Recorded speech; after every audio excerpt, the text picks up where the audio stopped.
সবার প্রথমেই আমাদের এই অ্যাস্ট্রো এসএম বাংলা চ্যানেলের মাধ্যমে সবাইকে নমস্কার জানাচ্ছি এবং নতুন বছরের শুভেচ্ছা জানাচ্ছি। আজকের এই আলোচনার মাধ্যমে আমার সেই শ্রোতা বন্ধুরা যারা এই ৭.৫-র মধ্যে খুব খারাপ পরিস্থিতির মধ্যে রয়েছে, এই ভিডিওটি একমাত্র তাদের জন্য। এই ভিডিওর মাধ্যমে তাদের কাছে কিছু মেসেজ দিতে চাইছি। আমি এই ভিডিওটি বানাতাম না, কিন্তু এই ৭.৫-র মধ্যে এত দর্শক বন্ধুরা নিজের মনোবলটাকে হারিয়ে ফেলেছে, একমাত্র তাদের জন্যই আমি এই ভিডিওটি বানাচ্ছি, যারা এই ৭.৫-র পিরিয়ডে প্রচণ্ড ভয়াবহ পরিস্থিতির মধ্যে পড়েছে। যদি সত্যিই ভালো লাগে তাহলে আমাদের এই অ্যাস্ট্রো এসএম বাংলা চ্যানেলকে অবশ্যই সাবস্ক্রাইব করবেন এবং তার সাথে লাইক, শেয়ার, কমেন্ট অবশ্যই করবেন।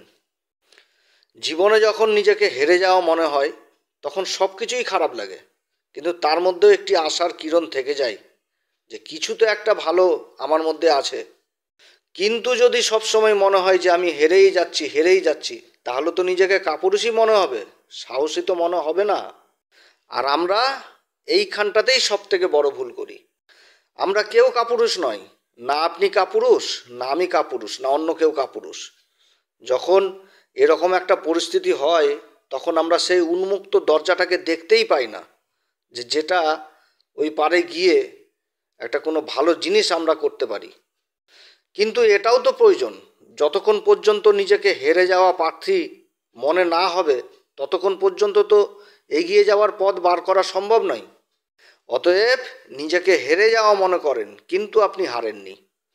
আপনি এই মুহূর্তে ভাবছেন যে আপনি হেরে গেছেন, অনুভব করছেন, কিন্তু আপনি হারেননি। হারকে অনুভব করা আর হেরে যাওয়া এর মধ্যে কিন্তু অনেক তফাৎ রয়েছে। পৃথিবী তোমাকে অনুভব করাবে যে তুমি হেরে গেছো, কিন্তু তুমি হারোনি।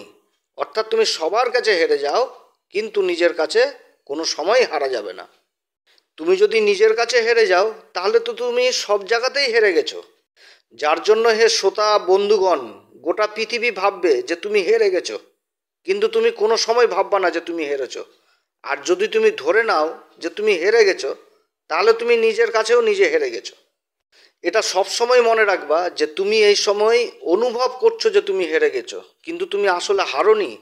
যার জন্য তুমি একদম ঘাবড়াবা না, তুমি এগিয়ে চলো। তোমাকে সেই প্রকৃতি তোমার সাথ দিবে, যে তোমাকে অনুভব করাচ্ছে, শিখাচ্ছে এবং এই বর্তমান পরিস্থিতি দেখাচ্ছে যে সমাজের কি ভয়াবহ রূপ হয়।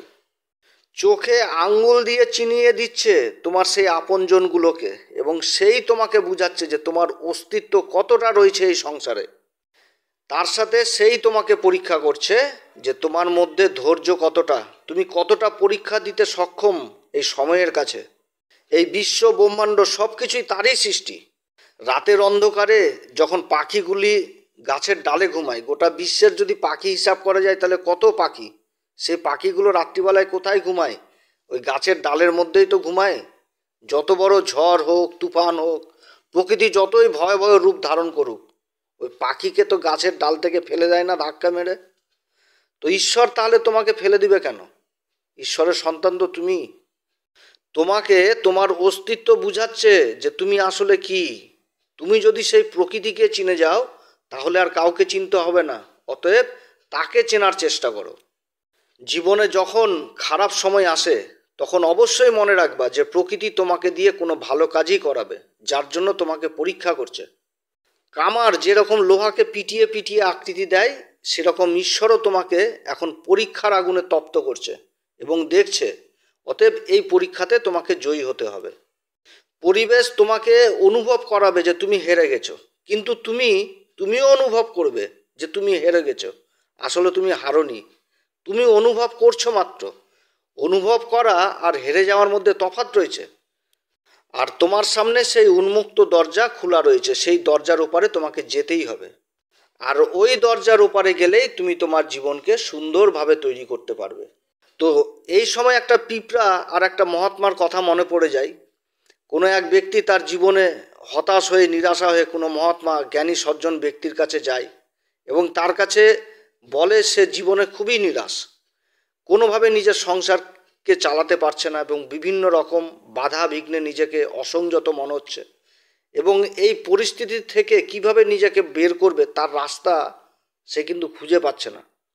তার উত্তরে সেই মহাত্মা জ্ঞানী সজ্জন ব্যক্তি বলে যে তুমি যদি কোনো জায়গায় পিঁপড়ার বাসা দেখতে পাও তো সেই জায়গায় যাবা আর ওই পিঁপড়ার বাসাটি ভেঙে দিয়ে আসবা। তো ওই ব্যক্তি তো শুনে ওর মাথা খারাপ, যে কোনো জ্ঞানী সজ্জন ব্যক্তি বলছে পিঁপড়ার বাসা ভেঙে দিয়ে আসতে, আমার নিজেরই সংসার ভাঙা, সংসার চালাতে পারছি না, অন্যের সংসার যে ভেঙে আসবো। তো যাই হোক, ওই ব্যক্তি ওই রকম এক পিঁপড়ার বাসা দেখতে পায় এবং পিঁপড়ার বাসাটি যে ভেঙে দিয়ে আসে। তো ওই ব্যক্তি আবার সেই সজ্জন মহাত্মা ব্যক্তির কাছে যায়। তখন সজ্জন ওই মহাত্মা ব্যক্তি বলে তুমি পুনরায় যাবা, পরের দিন যদি দেখো আবার বাসা করেছে তুমি সেই বাসাটি আবার ভেঙে দিয়ে আসবা। তো ওই সজ্জন ব্যক্তি যায়, যে কিন্তু আবার দেখে যে ওই পিঁপড়া বাসা করেছে এবং ওই ব্যক্তি আবার সে বাসাটি ভেঙে দিয়ে আসে। এরকমভাবে কয়েকদিন চলতে থাকে। আবার ওই মহাত্মার কাছে যায়, মহাত্মা আবার পাঠায়, আবার যে বাসা তৈরি করে সেই বাসাকে ভেঙে দিয়ে আসে। এরকম কয়েকদিন যাওয়ার পর তখন ওই ব্যক্তিটা আর নিজেকে কন্ট্রোল করতে পারেনি। তখন ওই ব্যক্তি ওই পিঁপড়ার বাসার জন্য, পিঁপড়াদের জন্য খাবার নিয়ে যায়, আটা নিয়ে যায় সাথে করে, এবং সেই আটা চারিদিকে ছড়িয়ে দেয় খাবার হিসাবে। সেদিন কিন্তু আর বাসা ভাঙেনি। তো এই অবস্থায় আবার সেই সজ্জন ওই মহাত্মার কাছে ওই ব্যক্তি যায়, যে নিজের মনের কথা ব্যক্ত করে। তো ওই ব্যক্তি ওই সজ্জন ব্যক্তি মহাত্মা ব্যক্তির কাছে যে বলে যে পিঁপড়াগুলোর উপর তার মায়া, একটা দয়া অনুভব হলো, যার জন্য সে পিঁপড়ার ঘর ভাঙতে পারলো না, বরঞ্চ তাদের জন্য খাবার নিয়ে যায়। তখন ওই মহাত্মা সজ্জন ব্যক্তি হাসতে হাসতে বলে যে তোমাকে পিঁপড়ার ঘর ভাঙতে বলেছি ঠিকই, কিন্তু তাদের কাছ থেকে তুমি জীবনে কি শিখলা? তখন এই ব্যক্তি বলে, সজ্জন ব্যক্তি মহাত্মা ব্যক্তি বলে যে প্রথম কথা হচ্ছে যে পিঁপড়ার ঘর তুমি ভেঙে দিয়েছ, কিন্তু পিঁপড়া হার কিন্তু মানেনি, আবার কিন্তু পিঁপড়ারা ঘর বানিয়েছে, এবং তুমি যতবার তাদের ঘর ভেঙে দিয়েছ ততবার আবার ওরা কিন্তু নতুন ঘর বানিয়েছে।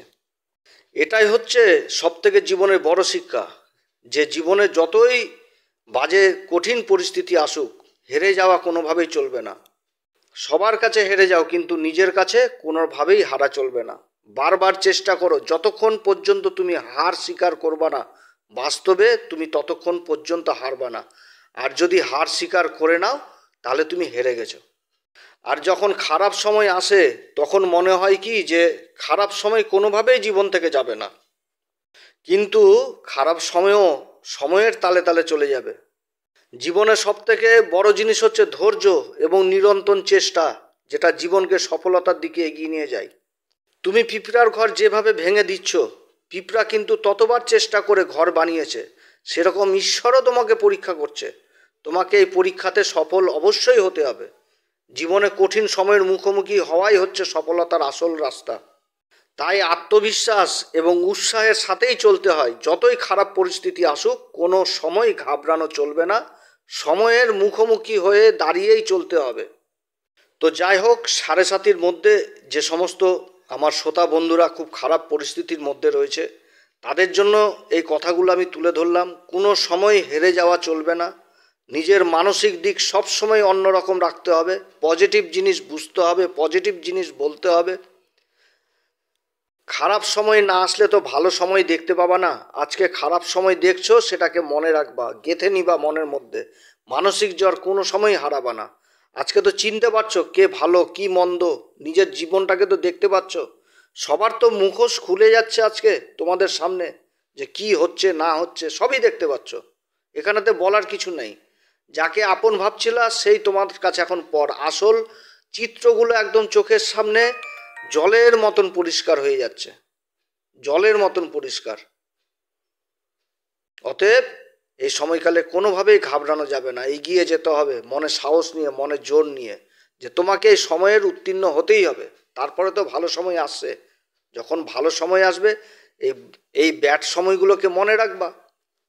তবে এই সময় আরও একটি কথা বলবো, এই 7:30 পিরিয়ডে অবশ্যই উপাচার করতে হবে। যে নেগেটিভ জিনিসগুলো যেগুলো ধরে রেখেছে, যে মনের মধ্যে একটা নেগেটিভ জিনিস, নেগেটিভ চিন্তা, এগুলো থেকে দূরে থাকতে গেলে উপাচার